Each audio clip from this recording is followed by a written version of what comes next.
판관기 18장. 땅을 찾아 나선 단 지파. 그 시대에는 이스라엘에 임금이 없었다. 단 지파는 그때까지도 이스라엘의 지파들 가운데에서 상속지를 얻지 못하였으므로 바로 그 시대에 자기들이 살 곳을 찾고 있었다. 단의 자손들은 자기들의 시족 전체에서 5사람, 곧 초르아와 에스타올 출신의 용감한 사람 5에게 가서 땅을 탐지해 보시오 하고 일러 그들이 땅을 정탐하고 탐지하게 하였다. 그리하여 그들은 에프라임 산악지방에 있는 미카의 집까지 이르러 그곳에서 하룻밤을 묵게 되었다. 미카의 집에 있을 때에 그들은 젊은 레위인의 목소리를 알아듣고 소리가 나는 곳으로 가서 그에게 물었다. 누가 그대를 이리 데려왔소? 여기에서 무슨 일을 하오? 그대는 이곳과 무슨 관계가 있어? 미카가 이러저러하여 나를 고용하였소. 그래서 내가 그의 사제가 된 것이요. 하고 그가 대답하자 그들이 부탁하였다. 하느님께 여쭈어보아 우리가 지금 가는 길이 성공할 것인지 알려주시오. 그 사제가 그들에게 말하였다. 평안히 가시오. 그대들이 가는 길은 바로 주님 앞에 펼쳐져 있어. 그리하여 그 5사람은 길을 떠나 라이스에 다다랐다.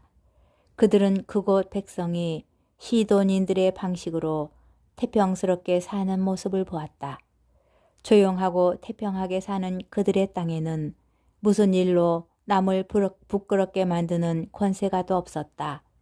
그들은 시돈인들과도 멀리 떨어져 있을 뿐더러 누구와도 접촉이 없었다. 그들이 초르아와 에스타올로 친족들에게 돌아오자 친족들이 그들에게 어떻게 되었소? 하고 물었다. 그들이 대답하였다. 자, 그들에게 올라갑시다. 우리가 그 땅을 보았는데 매우 좋습니다. 가만히 있을 때가 아닙니다. 망설이지 말고 길을 떠나 그곳으로 가서 그 땅을 차지합시다. 여러분은 태평하게 사는 백성에게 가는 것입니다. 그리고 양쪽으로 드넓은 그 땅을 정령 하느님께서 여러분의 손에 넘겨주셨습니다. 세상에 아쉬운 것이 하나도 없는 곳입니다. 단 지파의 이주. 단 시족 가운데에서 600명이 무장하고 초르아와 에스타올을 떠났다. 그들은 유다 땅에 있는 키르얏 여아림으로 올라가서 진을 쳤다. 그리하여 그곳을 오늘날까지 단의 진영이라고 하는데 그곳은 키르얏 여아림 서쪽에 있다. 그들은 거기에서 에프라임 산악지방을 가로질러 미카의 집까지 이르렀다. 라이스 땅을 정찰하러 갔던 그 5사람이 친족들에게 말하였다. 여러분은 이 건물들 안에 에폭과 수호신들, 조각신상과 주조신상이 있다는 것을 알고 계시지요. 그러니 이제 알아서 하십시오. 그러고 나서 그들은 방향을 틀어 미카의 집에 있는 그 젊은 레위인의 거처로 가서 그에게 인사하였다. 무장한 단의 자손 600명은 그동안 대문 어귀에 서 있었다. 땅을 정찰하러 갔던 그 5사람은 층계를 올라 집으로 들어가 조각 신상과 에폭과 수호신들과 주조 신상을 꺼내왔다. 사제는 무장한 600명과 함께 대문 어귀에 서 있었다. 그 사람들이 미카의 집으로 들어가서 조각 신상과 에폭과 수호신들과 주조 신상을 꺼내오니 사제가 그들에게 무슨 짓을 하는 것입니까? 하고 따졌다. 그들이 그에게 말하였다. 조용히 입을 다물고 우리를 따라 나서시오. 그리고 우리에게 아버지와 사제가 되어주시오. 한 집안의 사제가 되는 것이 좋소. 아니면 이스라엘의 한 지파, 한 시족의 사제가 되는 것이 좋소. 그러자 그 사제는 마음이 흐뭇해져 에폭과 수호신들과 조각 신상을 가지고 그 무리 한가운데로 들어갔다. 그들은 비전투원들과 가축과 짐을 앞세우고 다시 길을 떠났다. 이렇게 하여 그들은 미카의 집에서 멀어져 갔다. 소집을 받은 미카의 이웃집 사람들이 단의 자손들을 바짝 뒤쫓아갔다. 그들이 고함을 지르자 단의 자손들이 돌아서서 미카에게 물었다. 무슨 일이기에 이렇게 사람들을 소집하였소? 미카가 말하였다. 당신들은 내가 만든 나의 신을 가져가고 사제도 데려가고 있어. 이제 나에게 남은 것이 무엇이란 말이오? 그런데도 당신들은 나에게 무슨 일이오? 하고 물을 수 있어. 그러자 단의 자손들이 그에게 대답하였다. 아무 말 하지 마시오. 그러지 않으면 성질 급한 사람들이 당신을 쳐서 당신과 당신 집안 사람들이 목숨을 잃을 수가 있어. 그러고 나서 단의 자손들은 제 길을 계속 가버렸다. 미카는 그들이 자기보다 강한 것을 보고 돌아서서 집으로 갔다.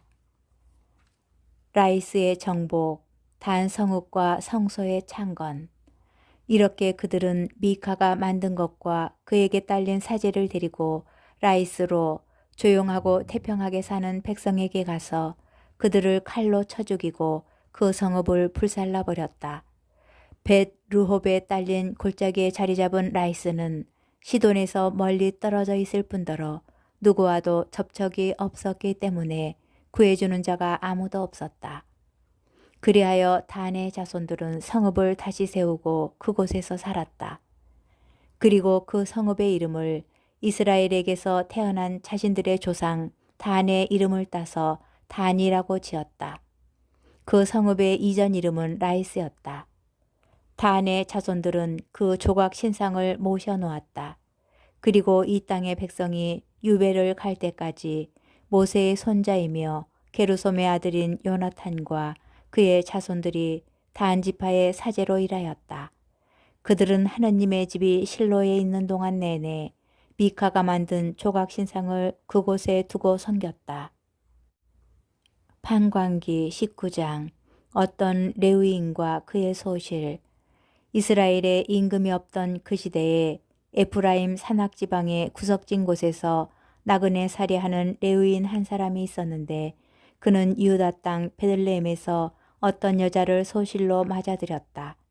그런데 그 여자가 남편에게 화가 치밀어 올라서 그를 버리고 유다 땅 베들레헴 있는 친정으로 돌아가 거기에서 넉 달쯤 머물러 있었다.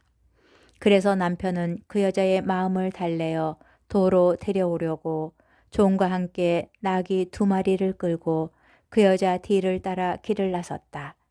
그 여자가 그를 자기 아버지 집으로 데리고 들어가니 그 젊은 여자의 아버지가 그를 보고 기쁘게 맞이하였다. 그는 장인 곧 그 젊은 여자의 아버지가 붙들어서 장인과 더불어 사흘을 묵었다. 그들은 그곳에서 함께 먹고 마시며 밤을 지냈다. 나흘째 되는 날 그들이 아침 일찍 일어났을 때에 그가 떠날 채비를 하자 그 젊은 여자의 아버지가 사위에게 말하였다. 음식을 좀 들고 원기를 돋운 다음에 떠나게나. 그래서 둘은 같이 앉아 먹고 마시는데 그 젊은 여자의 아버지가 또 그 남자에게 권하였다. 자, 하룻밤 더 묵으면서 즐겁게 지내게. 그래도 그는 일어나 가려고 하였지만 장인이 조르는 바람에 다시 그곳에서 하룻밤을 묵었다. 닷새째 되는 날 아침에 그가 일찍 일어나 떠나려 하자 그 젊은 여자의 아버지가 다시 말하였다. 먼저 원기를 도둑에나. 그래서 그 둘은 함께 음식을 먹으면서 날이 기울 때까지 지체하게 되었다. 그래도 그 사람이 소실과 종을 데리고 떠나려 하는데 그의 장인 곧 그 젊은 여자의 아버지가 또 권하는 것이었다. 이복에 날이 저물어 저녁이 다 되어가니 하룻밤 더 묵게나. 이제 날이 저물었으니 여기에서 하룻밤 더 묵으면서 즐겁게 지내고 내일 아침 일찍 일어나서 길을 떠나 자네 집으로 가게나. 그러나 하룻밤을 더 묵을 생각이 없던 그 사람은 일어나서 길을 떠나 여부수 곧 예루살렘 맞은쪽에 이르렀다. 안장을 얹은 나귀 2마리와 소실도 그와 함께 있었다. 기브아인들의 만행. 그들이 여보스 가까이에 이르렀을 때에는 날이 이미 많이 기울어져 있었다. 그래서 종이 주인에게 말하였다. 자, 이 여보스족의 성읍으로 들어가 하룻밤을 묵으시지요. 그러나 주인이 그에게 대답하였다. 이스라엘 자손들에게 속하지 않은 이 이방인들의 성읍에는 들어갈 수 없다. 기브아까지 가야 한다. 그는 또 종에게 말하였다. 기브아나 라마 이 두 곳 가운데 한 곳으로 가서 하룻밤을 묵자. 그래서 그들이 그곳을 지나 계속 길을 가는데 베냐민 지파에 속한 기브아 가까이에서 마침내 해가 졌다. 그들은 기브아에 들어가 하룻밤을 묵으려고 발길을 돌렸다. 그런데 그들이 들어가서 성읍 광장에 앉았지만 하룻밤 묵으라고 집으로 맞아들이는 사람이 하나도 없었다. 마침 한 노인이 저녁이 되어 들일을 마치고 돌아오고 있었다. 그는 에프라임 산악지방 출신으로 기브아에서 나그네 살이하는 사람이었다. 그곳 사람들은 베냐민인이었다. 노인이 눈을 들어 성읍 광장에 있는 그 길손을 보고 어디로 가는 길이요? 어디서 오셨소? 하고 묻자 그가 대답하였다. 저희는 유다 땅 베들레헴에서 에프라임 산악지방의 구석진 곳까지 가는 길입니다. 저는 바로 그곳 출신입니다. 유다 땅 베들레헴까지 갔다가 이제 저희 집으로 가는 길인데 저를 집으로 맞아들이는 사람이 하나도 없군요. 어르신의 이 종들에게는 나귀들을 먹일 집과 여물은 물론 저와 어르신의 이 여종과 이 젊은 아이가 먹을 빵과 술도 있습니다. 모자라는 것이라고는 아무것도 없답니다. 노인이 그에게 말하였다. 잘 오셨소. 모자라는 것은 내가 다 돌보아 드리겠소. 아무튼 광장에서 밤을 지내서는 안 되지요. 그리하여 노인은 그를 자기 집으로 데리고 들어갔다.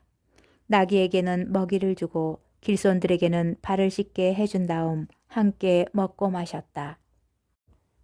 그들이 한참 즐겁게 지내고 있는데 그 성읍의 남자들이 곧 불량한 남자들이 그 집을 에워싸고 문을 두드리며 그 집 주인 노인에게 말하였다. 당신 집에 든 남자를 내보내시오. 우리가 그자와 재미 좀 봐야겠어. 그러자 집주인이 밖으로 나가 그들에게 말하였다. 형제들 안 돼요. 제발 나쁜 짓 하지들 마시오. 저 사람이 내 집에 들어온 이상 그런 추잡한 짓을 해서는 안 돼요. 자, 나의 처녀 딸과 저 사람의 소시를 내보낼 터이니 그들을 욕보이면서 당신들 좋을 대로 하시오. 그렇지만 저 사람에게만은 그런 추잡한 짓을 해서는 안 돼요. 그러나 그 남자들은 그의 말을 들으려 하지 않았다. 그러자 안에 있던 그 사람이 자기 소시를 붙잡아 밖에 있는 그들에게 내보냈다. 그들은 아침이 될 때까지 밤새도록 그 여자와 관계하며 능욕하였다. 그러다가 동이 틀 때에야 그 여자를 놓아보냈다. 그 여자는 아침 무렵에 돌아왔다. 그리고 날이 밝을 때까지 자기 주인이 있는 그 노인의 집 문간에 쓰러져 있었다. 그 여자의 주인은 아침에 일어나 다시 길을 떠나려고 그 집 문을 열고 밖으로 나갔다. 그런데 그의 소실이 문간에 쓰러져 있는 것이었다. 그 여자의 두 손은 문지방 위에 놓여 있었다. 그가 일어나구려 길을 떠나야지 하고 말하였다. 그러나 대답이 없었다. 그는 그 여자를 들어 나귀에 얹고서는 길을 출발하여 제고장으로 갔다. 그리고 집에 들어서자마자 칼을 들고 소시를 붙잡아 그 몸을 12토막으로 잘라낸 다음에 이스라엘의 온 영토로 보냈다. 그것을 보는 이마다 말하였다. 이스라엘 자손들이 이집트 땅에서 올라온 날부터 오늘까지 이런 일은 일어난 적도 없고 본 적도 없다. 자, 생각하고 의논하여 말해보시오.